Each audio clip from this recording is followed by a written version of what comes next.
বিশ্ব রাজনীতিতে যখন অর্থনৈতিক চাপ, আঞ্চলিক অস্থিরতা এবং কূটনৈতিক অনিশ্চয়তা একসঙ্গে কাজ করছে, ঠিক তখনই সামনে এলো এক গুরুত্বপূর্ণ তথ্য।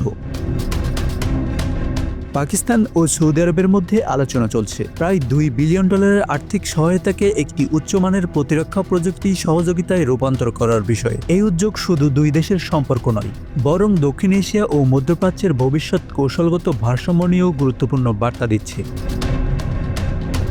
রয়টার্সের তথ্য অনুযায়ী সৌদি আরব পাকিস্তানকে দেওয়া প্রায় $2 বিলিয়ন আর্থিক সহায়তা একটি বৃহৎ আকারের প্রযুক্তি ও সক্ষমতা বিনিময় চুক্তিতে রূপান্তর করার বিষয়ে আলোচনা চলছে।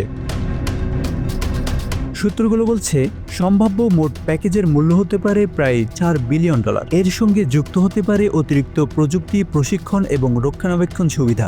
এটি মূলত একটি দীর্ঘমেয়াদী সহযোগিতা কাঠামো, যেখানে শুধু লেনদেন নয়, দক্ষতা ও সক্ষমতা বিনিময়ও গুরুত্ব পাচ্ছে। F-17 হল পাকিস্তানে উৎপাদিত একটি আধুনিক আকাশভিত্তিক প্ল্যাটফর্ম, যা তুলনামূলকভাবে সাশ্রয়ী, রক্ষণাবেক্ষণ ও সহজ এবং বাস্তব পরিস্থিতিতে কার্যকারিতা প্রমাণিত। বিশেষজ্ঞদের মতে এই প্ল্যাটফর্মের গ্রহণযোগ্যতা বেড়েছে কারণ এটি উন্নয়নশীল দেশগুলোর প্রয়োজন অনুযায়ী তৈরি। এই কারণেই সৌদি আরব সহ একাধিক দেশ এটিকে কার্যকর ও বাস্তবসম্মত বিকল্প হিসেবে বিবেচনা করছে।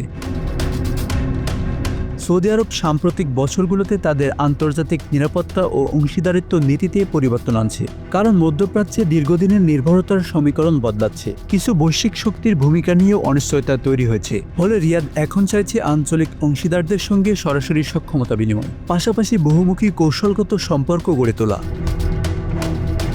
পাকিস্তানের সঙ্গে স্বাক্ষরিত সাম্প্রতিক পারস্পরিক সহযোগিতা চুক্তি এই পরিবর্তনেরই প্রতিফলন।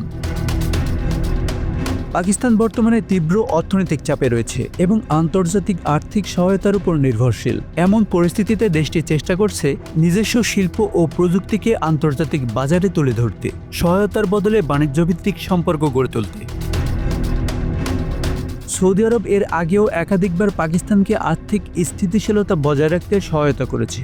এবার সেই সম্পর্ক আরও ব্যবসায়িক ও কাঠামোগত রূপ নিতে পারে।